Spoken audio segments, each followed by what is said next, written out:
Merhaba sevgili çiçek dostlarım. Yeni videoma hoş geldiniz. Gördüğünüz gibi masamızın üstünde sağ tarafta kohleramız, sol tarafta ise güzeller güzeli menekşemiz var. Kohleramdan neden vazgeçiyorum? Bildiğiniz gibi her bitki her ortama uyum sağlayamayabiliyor. Bu videomun oluşturma sebebim ise sizlerden gelen yorumlar, sizlerden gelen mesajlar doğrultusunda bitki bakımları ile ilgili hem genel olarak tecrübelerimi paylaşmak istedim. Hem de sizlerin sorularına cevap olsun istedim. Hem de kendi yaşadığım sorunlardan bitkilerin bakımı ile ilgili örnekler vererek bazı konularda sohbet etmek istedim canlarım. Öncelikle bitkilerimizin büyümesi için, çok güzel yetişmesi için, çiçek açması için her şeyden önemli ışık mevzusu. Yani bitkimiz doğru ışık alıyorsa, doğru zamanda doğru güneş alıyorsa, ihtiyacı kadar güneş alıyorsa çok güzel büyüyecektir. Fakat aydınlık bir ortamda değilse tabii ki bitkimiz türüne göre gelişmeyecektir. Tabii ki her bitki çok aydınlık ortam veya güneş sevmeyebiliyor. Biz ne yapacağız bu durumda? İsrarcı olmayacağız. Benim kohleram gibi mesela. İsrarcı olmayacağız. Deneyimleyerek hangi bitkimiz bizim ev ortamımıza uygun? Bizim ev ortamımız sabah güneşi görüyor mu? Akşam güneşi mi görüyor? Öğleden sonra mı güneş görüyor? Yoksa tam gün mü güneş görüyor? Ona göre bitkilerimizi tanıyarak alacağız. Ve üzüntü, sıkıntı yaşamayacağız hem bakımlarında hem de öldükten sonra. Onun haricinde diğer mevzu toprak karışımları çok önemli. Mesela menekşe ile kohlera aynı toprakta yetişiyor. Aynı toprak karışımında yetişiyorlar. Fakat konum olarak menekşemiz biraz aydınlık olması yeterliyken kohleramız biraz daha güneş fazla almak istiyor. Daha güneş alırsa bu şekilde dallar uzamayacak, işte ne bileyim sıkıntılar yaşanmayacak. Fakat benim ev konumum öğleden sonra güneş görüyor. Sabah güneşi görmediği için kohleram için yetersiz konumum. O sebepten ben bu kohleramdan artık yavaş yavaş vazgeçeceğim. Çünkü gerçekten çok nazlı bana göre. Bir türlü sonuç alamadığım bir bitki. Bazı arkadaşlar vardı, videolarım çekilmiş vardı, birkaç tane videom. O videolarımın altında bana da yollar mısın? Ben de istiyorum dedik diyenler var. Yani olmadığını söyleyemiyorum. Yani ben utanıyorum açıkçası, çekiniyorum, yok diyemiyorum. Keşke olsa da yollasam. Hatta sitem edenler var, gönül koyanlar var. Canlarım benim. Yani gönlüm ister ki her isteyene hediyeler yollasın, her isteyene bitkiler göndereyim ki gönderdim, çok gönderdim bugüne kadar. Her zaman da göndermeye devam ederim, hiç problem değil. Fakat olmayan bir şeyi size gönderemem. Bunda da anlayış bekliyorum sizden. Gördüğünüz gibi ben de zaten vazgeçiyorum kohleralarımdan. Çünkü ev ortamım uygun değil. Böyle bir kohlerayı aldınız, diyelim ki rizom olarak aldınız ya da fide olarak aldınız. Sizin ev konumunuz bu bitkiyi yetiştirmeye uygun mu? Uygun değilse fideniz büyümez, çiçek açmaz, gelişmez. Kuruduğunu fark edersiniz zamanla. Acaba çok mu suladım, az mı suladım? Sıkıntılar, soru işaretleri olur. Hatta aldığınız yeri, satıcıyı suçlamaya kadar varırsınız. Kendi ortamınıza ya da kendi bakım şartlarına, bakım koşullarına dikkate almazsınız. Bu bana sağlıksız fide gönderdi ya da sağlıksız rizom gönderdi. O sebepten fidem yeşermedi diyebilirsiniz. Öncelikle evinizin konumunu ayarlamanız gerekiyor. Test etmeniz gerekiyor arkadaşlar, canlarım. Yani ben menekşelerde de aslında çok başarılı değilim. Fakat bu menekşem bu sene çok güzel oldu menekşelerim. İnanılmaz güzel oldular. Yaz sıcaklarında öğleden sonra güneş gördüğüm için evim konumu biraz yani kendilerinden geçiyorlar. Fakat sonbaharda ve kış sezonunda tam aydınlık fakat hiç güneş görmediğimiz için menekşelerim gayet güzel büyüyorlar. Onlardan memnunum, mutluyum. Onlar da benimle mutlu. Yani bazen diyoruz ya hani bu çiçek beni sevmedi diyenler var mesela. Çiçeği suçlamayın, kendinizi de suçlamayın. Çiçek sevmedi değil, konumunuz çiçeğe uygun değil. O sebepten bitkimiz yetişmiyor. Sadece bunlarla ilgili değil, birçok örnekler var aslında. Mesela orkide, benim evimde orkide yetişmiyor çünkü ev ortamım uygun değil. Orkide videolarında söylemiştim. Gelin kızımın evinde daha güzel oluyor orkideler. Onun dışında ev ortamın kaktüs için mi uygun yoksa sukulentler için mi daha uygun diye soru sorabilirsiniz. Benim evim kaktüsler için çok uygun değil. Sadece bir köşem var, bir bölümüm var. Oraya konumlandırıyorum kaktüsleri. Çünkü kaktüsler güneş ister. Sukulentler de güneş ister. Fakat sukulentler kaktüsler kadar aşırı derecede yaz sıcaklarında, mesela güneşe maruz kaldıklarında zarar görebilirler. Onlar daha fazla hani böyle esinti, rüzgar, daha aydınlık, sadece sabah güneşi, sadece akşam güneşi, öğleden sonra güneşi almaları yeterli olur. Kaktüs, sukulentlerde de mesela bazı türlerde sorun yaşıyoruz. Özellikle özel türlerde.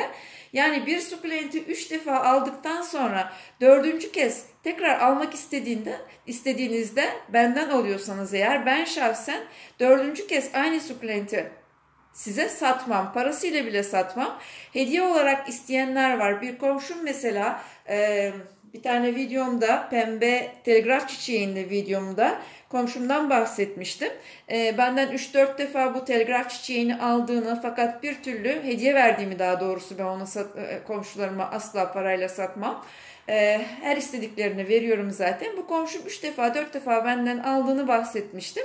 Fakat 4. defa geldiğinde bu çiçek senin ev konumuna uygun değil, kusura bakma veremem dediğimi yadırgayanlar olmuştu. Elbette ki ben bir emek veriyorum bu çiçeğimi yetiştirmek için. Saksısıyla da versem, yani bu çiçek eğer onun ev ortamına uygun değilse, ki onlar sabah güneşi görüyorlar, aşırı derecede sabah güneşi görüyorlar orada, yaz sıcaklarında çok sıcak oluyor ev konumu.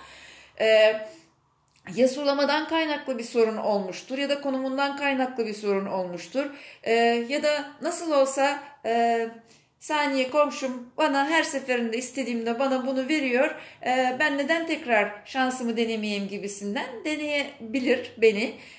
Fakat kimse kusura bakmasın, yani ben 3 defa 4 defa bir çiçeği sana vermişsem, sen tekrar gelip aynı çiçeği benden istemişsen, ben bunu elbette ki sana vermem. Siz veriyorsanız verebilirsiniz canlarım. Bunu yani sözün meclisten dışarı derler ya, sadece olumsuz yorum yapanlar için söylüyorum. Satış yaptığım bir bitki bile 3 defa aynı bitkiyi alıyorsa, abla ben bu bitkiyi bakamadım, acaba nerede hata yaptım, söylüyorum bakması gereken yerleri, özelliklerini anlatıyorum bitkinin. 4. kez tekrar benden istediğinde, kusura bakma ben bu bitkiyi sana satmıyorum deme hakkına sahibim diye düşünüyorum. Bilmem bana katılır mısınız? Şimdi bu bitkimi çok konuştum sanırım. Gelelim şimdi mevzumuza. Kusura bakmayın canlar. Yani birkaç tane öyle yorum gelince tabi ister istemez yani beni olumlu olarak her türlü eleştirebilirsiniz. Olumlu olarak da eleştirebilirsiniz. Her zaman söylüyorum. Fakat bazı şeyleri, bazı sözler, düşünmeden yazılan ya da konuşulan şeyler maalesef ki geri dönüşü olmuyor. Bunlar hepimiz için tecrübe oluyor tabii ki. Sizler de deneyimlemişsinizdir mutlaka. Yani empati yapmak çok önemli. Yani böyle demesinin sebebi ne acaba diye düşünmeli insan. Yani benim çok samimi bir komşum zaten. Kırılmadı da, kırılmayacağını da biliyorum. Ama şimdi bir gerçek var ortada. Yani o gerçeği görmek çok önemli. Neyse. Şimdi bu kohleramı pardon. Öncelikle budayacağım. Budadıktan sonra bu minik dalların tekrar dikeceğim. Dediğim gibi bir de rizomlarını sökeceğiz. Bakalım rizom yapabilmiş mi? Bu yapraklardan da çoğaltabilenler var. Yani ben kohlera yetiştiricilerine hayranım açıkçası. Çok nazlı bir bitki, fakat konumunu bulduktan sonra çok da güzel olan bir bitki. Sürekli çiçek açan bir bitki. Öyle çok arkadaşlarımız var kohlera yetiştirenler. Rizomlu bitkilerin bakımı tabii biraz daha fazla özen istiyor. Bir sukulent ya da bir kaktüs gibi değil rizomlu bitkiler. Biraz daha fazla özen istiyorlar. Bunların hepsini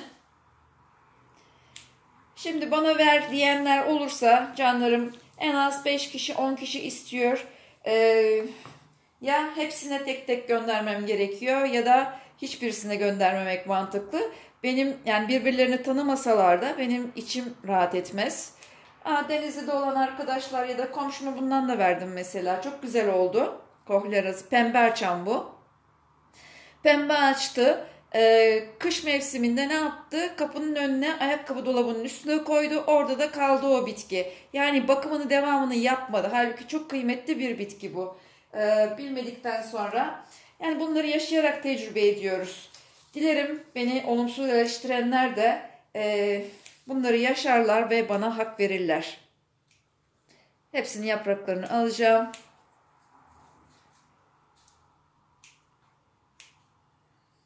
Evet, şöyle.